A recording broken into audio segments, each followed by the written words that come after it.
Greetings folks and welcome to another 81632-bit.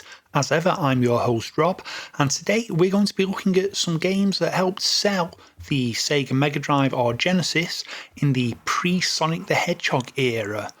Now, everyone knows that Sonic the Hedgehog was huge for Sega and it sold an awful lot of its 16-bit systems based off of Sonic the Hedgehog. But Sonic the Hedgehog didn't hit the markets until 1991. And the machine itself had been around in Japan since 1988, and the United States and Europe since 1989. So what sold those games? Well, it was a couple of sports titles, one probably more than the other, but we're looking at Electronic Arts' John Madden American Football and EA Hockey, also known as NHL Hockey in the United States and Canada, because they had the license there but not anywhere else. Now, these days it's not uncommon to see EA Sports titles selling in huge numbers on systems and even driving the sales of systems. But at the time, these were really new ventures for Electronic Arts. EA actually had a really good reputation back in the late 8-bit, early 16-bit era as a publisher that allowed studios to do what they wished. The clue was in the name, Electronic Arts. Founder Trip Hawkins believed that game programmers and game designers should be treated like artists. So they were. And EA produced an awful lot of games. Now, let's start off here by looking at John Madden Football, shall we? Now, John Madden Football was not the first American football game released on a home system. There have been other arcade-style versions of American football released, such as 10-Yard Fight, but this was the first proper attempt at a realistic depiction of the game. And let me just mention, this wasn't even the first John Madden game. An earlier version of this had been released a couple of years prior for the Apple II by Electronic Arts. But, as you can see, unlike some of the more arcadey counterparts which tended to use a side-on view of the pitch and a very stylised look, this was an attempt at, as I said, something much more realistic. You had a pseudo 3D into the screen way of playing, a huge for the time playbook to select from, and this was just, if you were a sports fan, this was everything you wanted, especially if you loved your American football. Now, there are some things that are unavoidable here.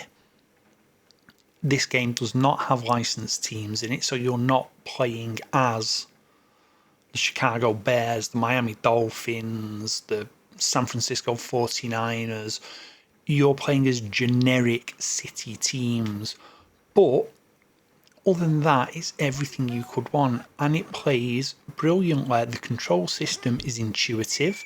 You select your plays, your receivers and running backs are assigned to the A, B and C buttons. Once you've snapped, you just press the relevant button and the play is made to that player, and you run them. Same on the defence. You can move between players, you can make tackles, you can attempt to sack the quarterback. It's all good fun, and it reviewed really well. Even in the UK, it reviewed really well. You know, magazines like Meme Machines were dishing out 90+% scores for it, claiming it was one of the greatest sports games of all time, and certainly at the time it was. Now, in terms of being a system seller, well, let's put it this way. At the time, the Mega Drive had been out in the US for a little over a year and was somewhere between 300,000 and 700,000 systems in people's homes. Madden boosted this and sold an incredible 400,000 copies of the game. This game drove sales of systems. People went out and bought the Genesis to play Madden. And yeah, it's a system seller and it's fun. And this was something that neither Sega nor Electronic Arts expected. EA's bold predictions for this game was somewhere in the region of 30 to 50,000 copies that they expected to sell. To sell some 10 times that was almost unthinkable. And as a companion piece, they produced NHL hockey, known as EA hockey to the rest of the world. And let's take a quick look at that one now.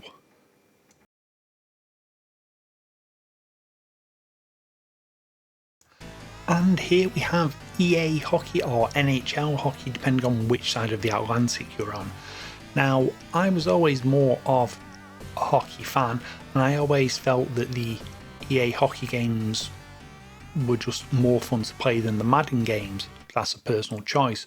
But again, this was something that hadn't really been done before. Yes, there had been, again, arcade style ice hockey titles released in the past, but this was the first attempt really at a proper sports simulation version of ice hockey, although you wouldn't recognise it as such these days. It feels very arcadey now.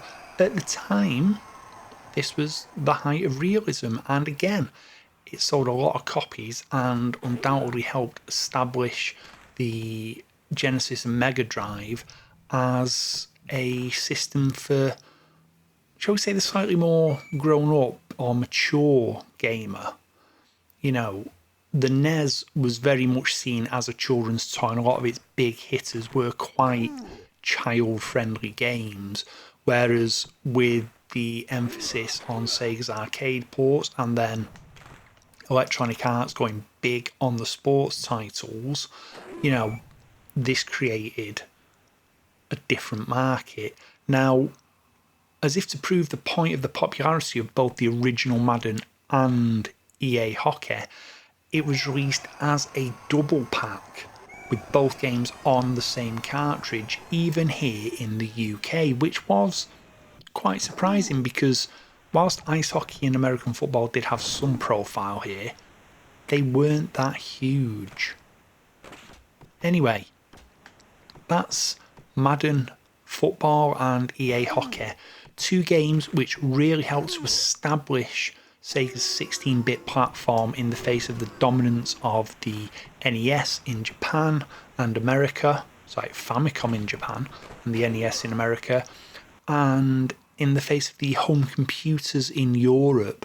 You know, the Master System was the big platform over here, but the Mega Drive was the one that really sort of turned console gaming into the mainstream, whereas it had been home computers previously.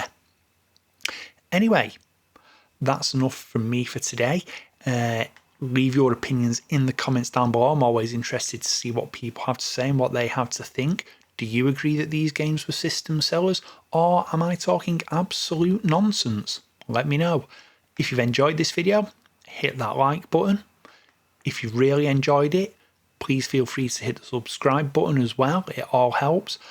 Ring the bell if you want to be notified of any new uploads. You've also got the opportunity to donate to me via Ko-fi. You can sign up for a YouTube membership, or you can go to my Patreon, links down below.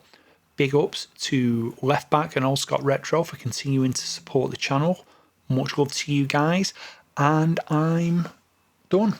My name's Rob, this is 81632bit, and I will see you on the next video. So long.